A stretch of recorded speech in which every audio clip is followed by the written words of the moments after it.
Hoy vamos a hablar de un verdadero paladín del normalismo, un hombre controvertido porque a veces sus ideas casi siempre chocaban con las de las autoridades, dado que él defendió al normalismo con cuerpo y alma. Me estoy refiriendo a nuestro querido maestro Modesto Sánchez Vázquez.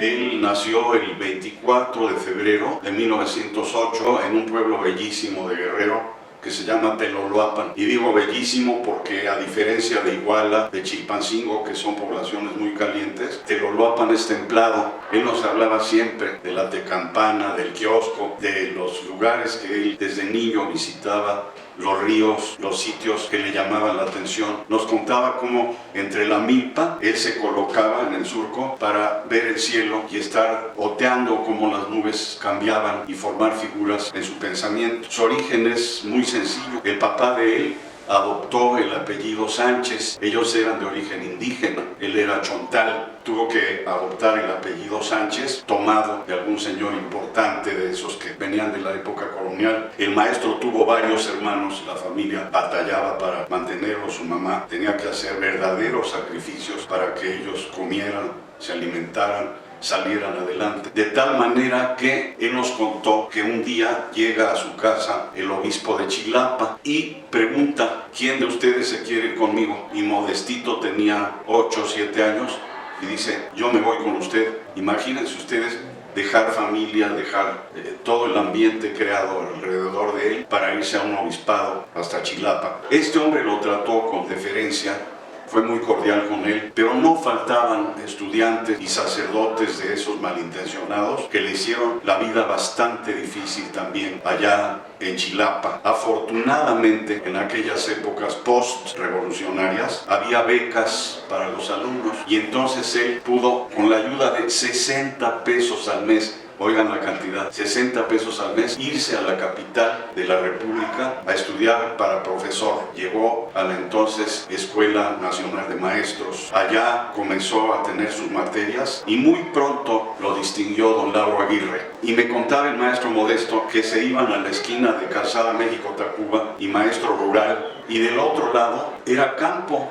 no había construcciones de ninguna índole. Y don Lauro Aguirre le decía: Modestito, ¿ves todos estos terrenos? Los vamos a expropiar para ampliar la Escuela Nacional de Maestros. Don Lauro le puso así porque él quería que todos los profesores de México estudiaran en esa insigne institución. Si ustedes se dan el gusto y el placer de conocer la Nacional de Maestros, van a ver que es una escuela enorme. Los terrenos son, voy a describir, en Calzada México-Tacuba, alrededor de unas 5 o 6 cuadras. Lateral del lado de Avenida Maestros, otras 5 o 6. El trozo más pequeño es la calle de Díaz Mirón, el poeta insigne del modernismo. Y luego en Maestro Rural, o sea, el terreno es irregular, también otras 4 o 5 cuadras. De manera que prácticamente era una ciudad normalista cuando él estudia. Él formó parte de la famosísima generación Lauro Aguirre. Recordemos que el insigne maestro Lauro Aguirre muere muy joven, desgraciadamente, pero deja discípulos de una gran calidad intelectual y emotiva, y entre ellos preferentemente dos: Modesto Sánchez Vázquez y el maestro Miguel Huerta Maldonado. Incluso Miguel Huerta fungió como su secretario de Lauro Aguirre porque concluyó los estudios un poco antes de la generación de 1930 a la que pertenece Modesto Sánchez. Él nos contaba que comenzó a trabajar en escuelas primarias de barrios lejanos y muy pobres, como hacían los profesores de aquella época en los años 30.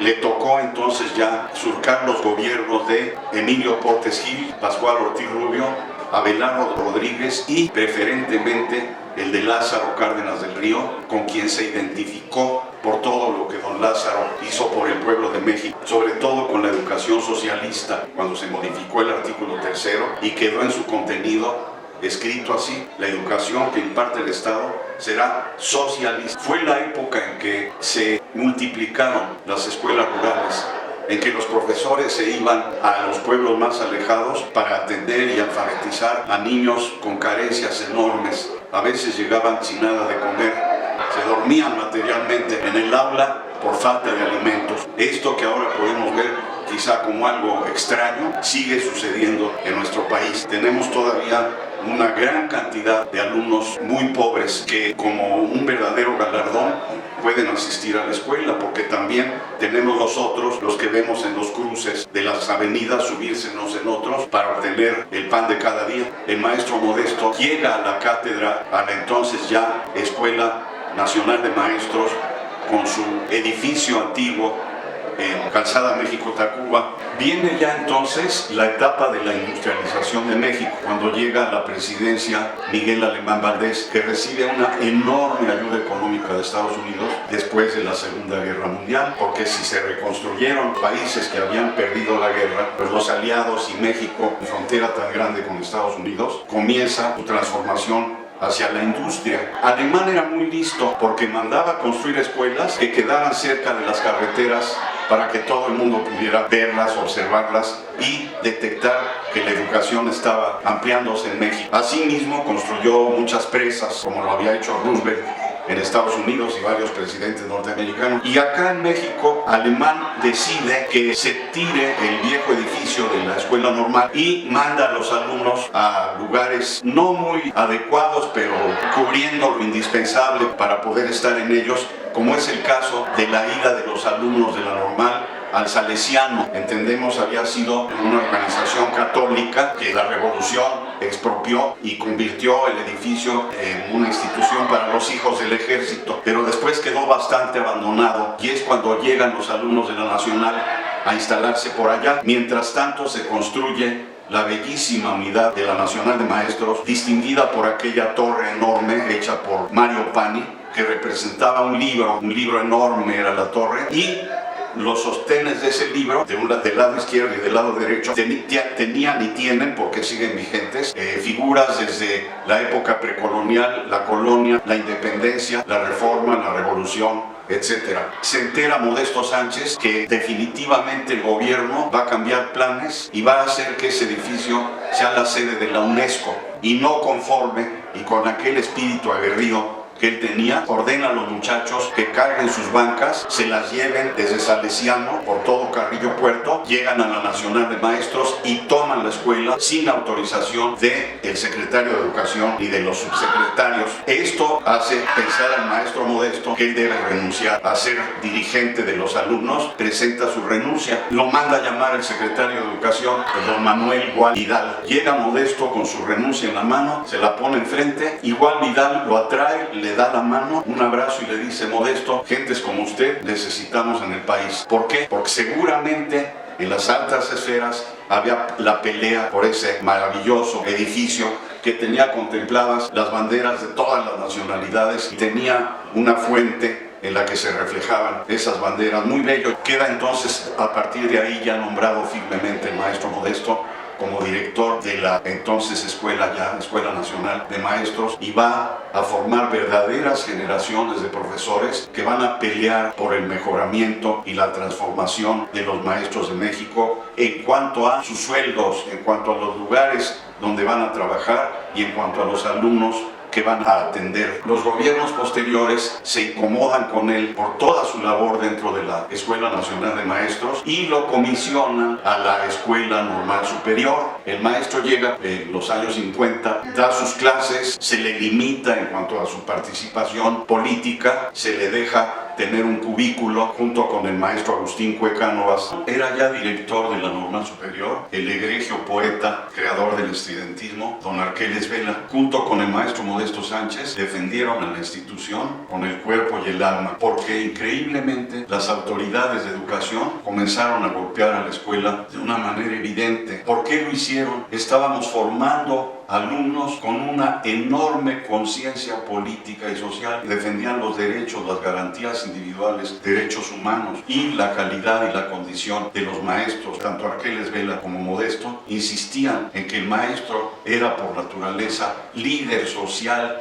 de su grupo, de su gremio. Es entonces cuando las autoridades intentan crear un turno matutino de becarios, que fue un verdadero caballo de Troya. Sí logramos, después de una huelga, que se creara el turno matutino igual al vespertino, con las mismas características de hacer examen de admisión, 4 años de carrera, y al final buscar la plaza anhelada para vivir de ella decorosamente. En 1980, las autoridades de educación, de acuerdo con el presidente José López Portillo, ordenan el cierre de la institución en los cursos para profesores foráneos o cursos intensivos. Esos eran unos cursos a los que venían todos los maestros de la República Mexicana a hacer su especialidad a la escuela. Entonces teníamos un contingente enorme para protestar contra las medidas equivocadas y absurdas del gobierno, y ahora se ha comprobado que así fue, y claro que esto a las autoridades les molestó enormemente. Una tarde que varios maestros salían de examen profesional, varios compañeros, el maestro les dijo: hagan algo porque van a cerrar la escuela. Nos movilizamos de una manera veloz y violenta, nos fuimos al auditorio de biología, ahí se decidió que se tomara la escuela en contra de las órdenes de las autoridades de la Secretaría de Educación Pública, y comenzamos a hacer guardias para defenderla. La idea de las autoridades era mandar a las especialidades a muy distintas sedes para acabar con las protestas que se realizaban continuamente en la escuela.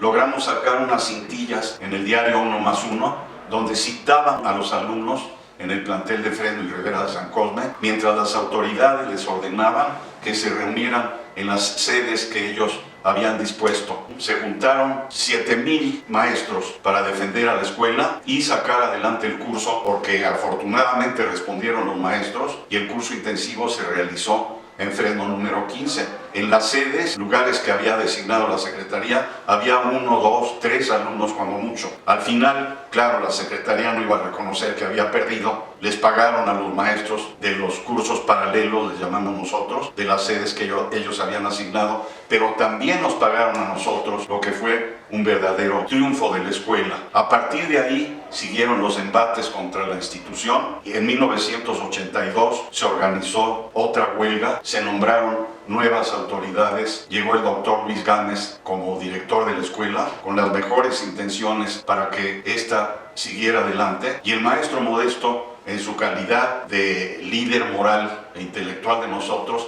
se mantenía como observador de todas estas cuestiones. Desgraciadamente, nuestros mismos compañeros de izquierda presionaron de tal manera al maestro Luis Gámez que tuvo que renunciar a la dirección de la institución. Fue entonces cuando la Secretaría nombró 2 personas de parte de ellos, y yo quedé como representante de la escuela. Fuimos comisión ejecutiva de la Normal Superior en el año de 1982 durante alrededor de 7, 8 meses, y tratamos de sostener a la escuela para que no atentaran contra ella las autoridades. Desgraciadamente, los mismos avatares dentro de los grupos políticos, muchos de ellos enviados por la Secretaría de Gobernación de nuestro gobierno federal, hicieron que nos dividiéramos, y finalmente el 2 de septiembre de 1983 el plantel de Fresno y Rivera de San Cosme fue clausurado. A la sazón ya el maestro Arqueles había muerto desde 1977, y para el maestro Modesto fue un golpe fulminante. Luego yo conseguí otro pequeño restaurante y por allí estuvimos varios años porque nos congelaron, es decir, nos pagaban pero no nos dejaban dar clase por nuestras intervenciones políticas. Finalmente llegó como oficial mayor a la Secretaría de Educación Pública un exalumno de Andrea Sánchez Quintanar, la única hija de Modesto, una mujer extraordinaria, una historiadora del equipo de la Universidad Nacional Autónoma de México, autora de varios libros muy importantes, sobre todo aquel de los historiadores socialistas,